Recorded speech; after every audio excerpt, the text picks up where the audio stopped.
Mahatma फुलेच्या हद्दीमध्ये April महिन्यामध्ये एक घरफोडीची घटना घडली होती। त्याच्यामुळे जवळजवळ 13 लाखापर्यंतचा मुद्देमाल, त्यामध्ये सोन्या चांदी आणि काही रोख रक्कम त्याच्यामध्ये गेली होती।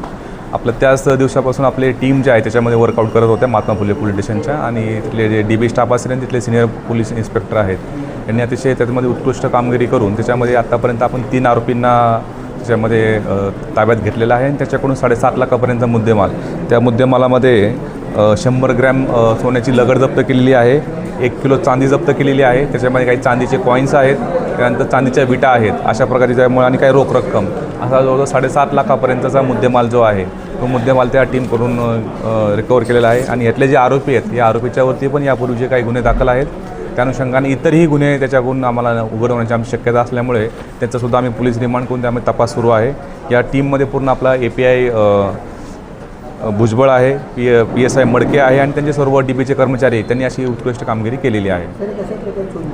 हे घरफोडी करत होते रात्रीच्या वेळेस, ज्यावेळेस घरामध्ये कोणी नाही पाळत ठेवून, ज्या घरामध्ये रात्रीच्या वेळेस कोणी नसेल अशा वेळेस ठिकाणी ते घरं फोडून दरवाजा वाटे किंवा खिडकी वाटे त्यामुळे प्रवेश करून कपाटामध्ये असलेले किंवा तिजोरीमधले असणारे काही सोने किंवा चांदी असेल त्या ठिकाणाहून ते काढून त्या ठिकाणी चोरी करत होते। अशा प्रकारचा गुन्हा हा एप्रिल महिन्यामध्ये महात्मा फुले पोलीस स्टेशन दाखल होता आणि त्या गुन्ह्यात तपास करत असताना आपल्या टीमला हे यश मिळालेलं आहे। एका आरोपीवरती यापूर्वीचे गुन्हे दाखल आहेत, बाकीच्या 2 आरोपीचा आम्ही रेकॉर्ड चेक करत आहोत, पण एका आरोपीवरती यापूर्वीचे गुन्हे दाखल आहेत, त्यामुळे त्या इतरही ठिकाणी त्याचा त्यांनी इतरही ठिकाणी काही चोऱ्या केल्या का घरफोडी केल्या आहेत का या प्रकारचा तपास सुरू आहे। तर या केसमध्ये महिलेचा रोल काय? याच्यामध्ये 2 महिला आणि 2 पुरुष आणि 1 महिला यामध्ये अटक केलेली आहे। महिलेचा रोल जो आत्ता आपल्या तपासामध्ये निष्पन्न झालेला आहे त्यानुसार जो काही मुद्देमाल चोरलेला आहे तो मुद्देमाल पुढं विकण्यामध्ये त्या महिलेचा त्यामध्ये रोल दिसून येत आहे। त्या अनुषंगाने इतरही ठिकाणचे कोणते सोनं त्या ठिकाणी चोरलं आणि विकलेलं आहे का बाजारामध्ये, त्या अनुषंगाने आमचा तपास सुरू आहे।